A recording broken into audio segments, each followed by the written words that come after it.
I'm just trying to figure out, why are we here? Why did we come here? Whether we're Christian, we're Muslim, Jew, agnostic, why did we come here? For the truth. For the truth. Truth is here, the truth is here. Truth is here, the truth is here. I said the truth is here, the truth is here. I want more, give me more. We want more, goddammit, I'm back to demand, we get more. Previously on DaTruth 12. Knowledge is power. We all heard that, right?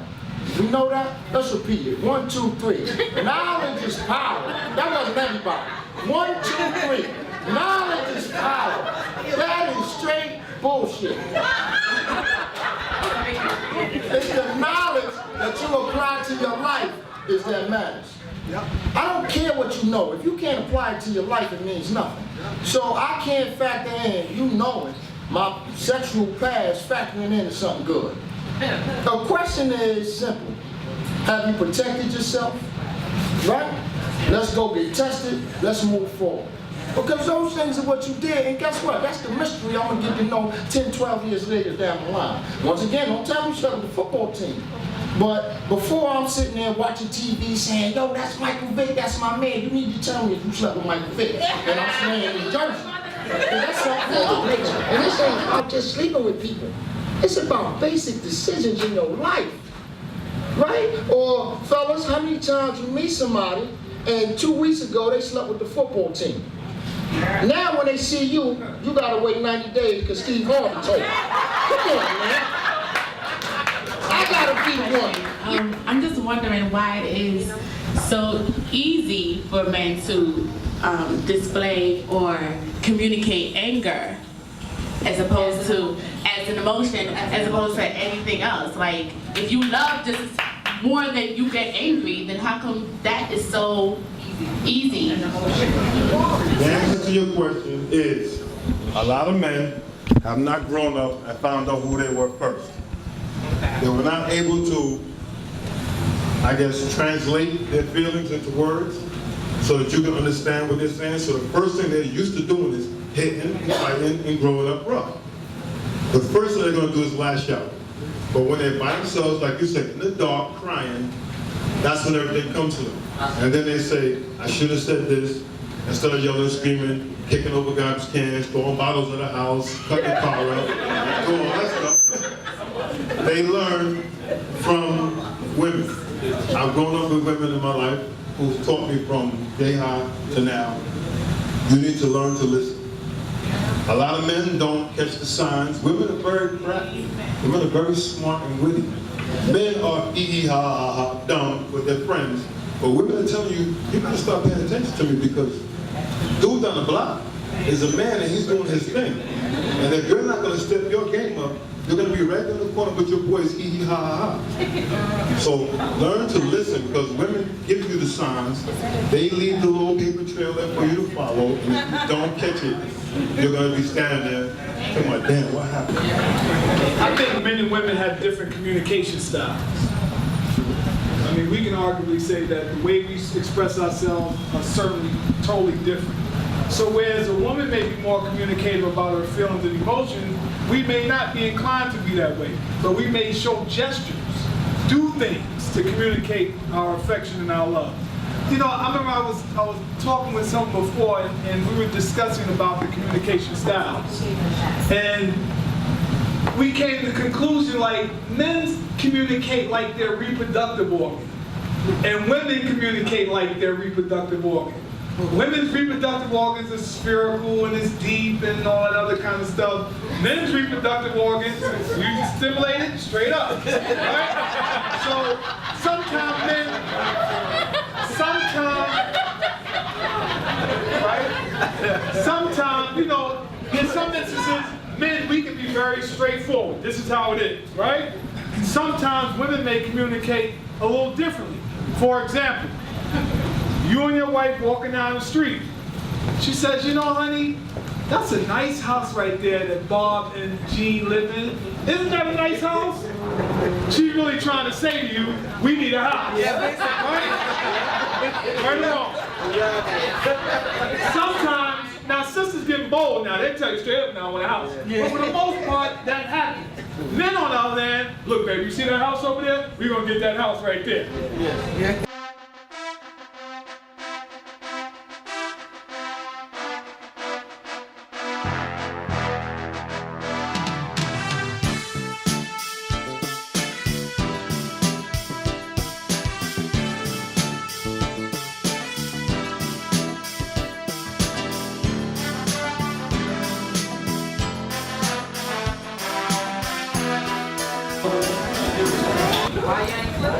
We got one more person want to address this, and then we move on to the next question.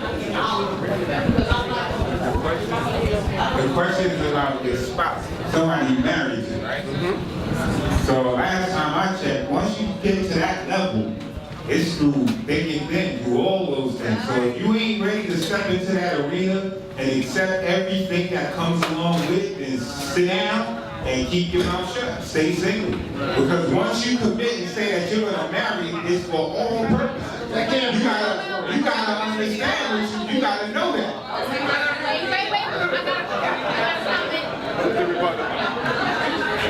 Hold on. A couple people got their brother. Hold on.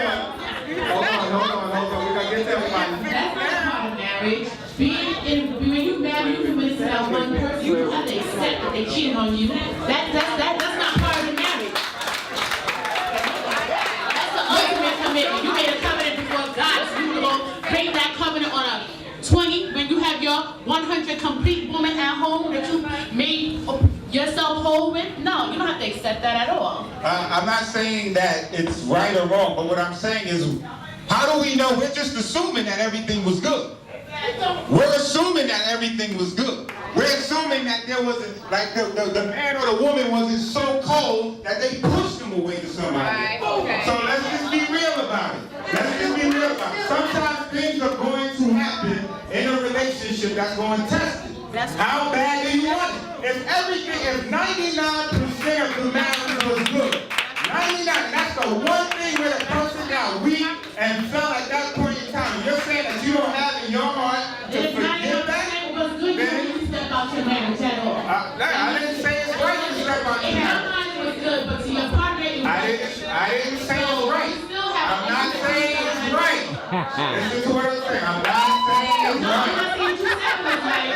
But you also said that you have, when you marry, you have to all that kind of thing. But infidelity don't come with it. Infidelity does not come with it at all. So you don't have to accept that at all. There's no compromising if you don't have it in your heart to see past what that person did. Because you were married to that person, there's no way you could come back from it. Woo! What's the name of this? I'm sorry, I didn't hear y'all. What's the name of this forum? Yeah. Sometimes we go with logic. And logic says somebody cheat on me, I leave. But if you've been in love, you know it's irrational, illogical. It ain't that simple. It ain't black and white. You know, it's different when somebody do it. You gotta see who she cheating with and where what, and then who know. You know what I'm saying? My voice can't be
Now, back to our regular scheduled program.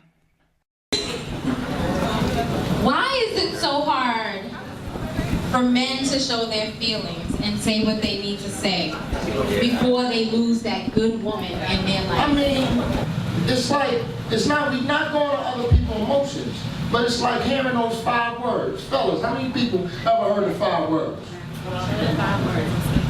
What are we doing here? Y'all heard that 5 words before, right?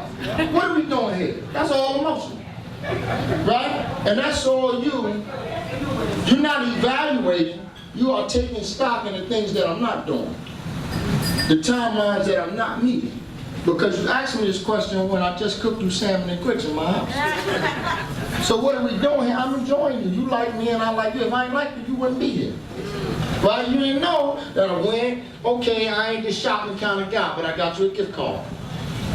You don't evaluate that. You don't take stock of that. You're always missing all of those things. Like you may go hard on a guy, and a guy may say something like, yo, I'm here. And to you, it's like, what that mean? But for a guy, that's everything. That doesn't mean I could be someplace else. But we grow up where you tolerate until you can't do it no more. I'm still here. I care about you. I'm getting an unwanted result right now, and I'm allowing you to invade this.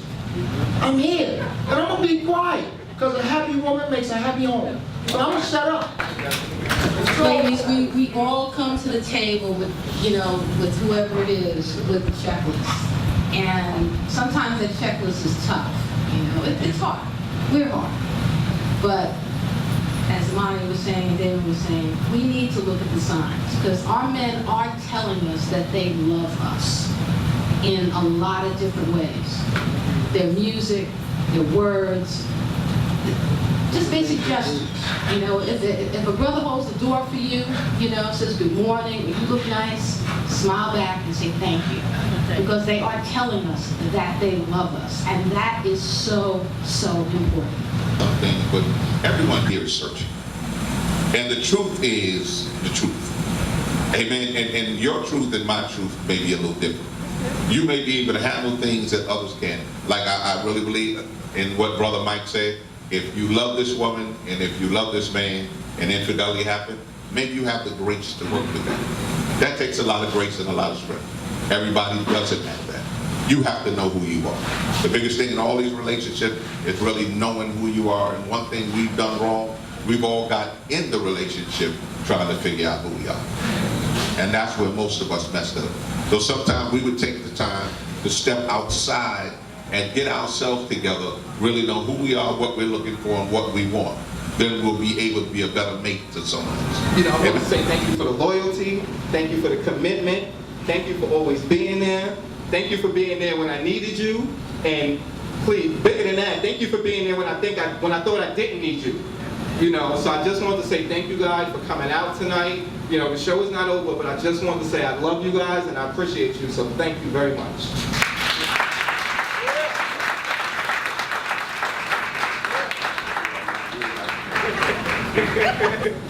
On behalf of all of the people that come to the truth, amen, that love you and think the world of you. And I would say this is the truth, not just the form, but like Calvin Q. God. Thank you for your time and dedication to the enhancement of relationships. Well done, the Truth family.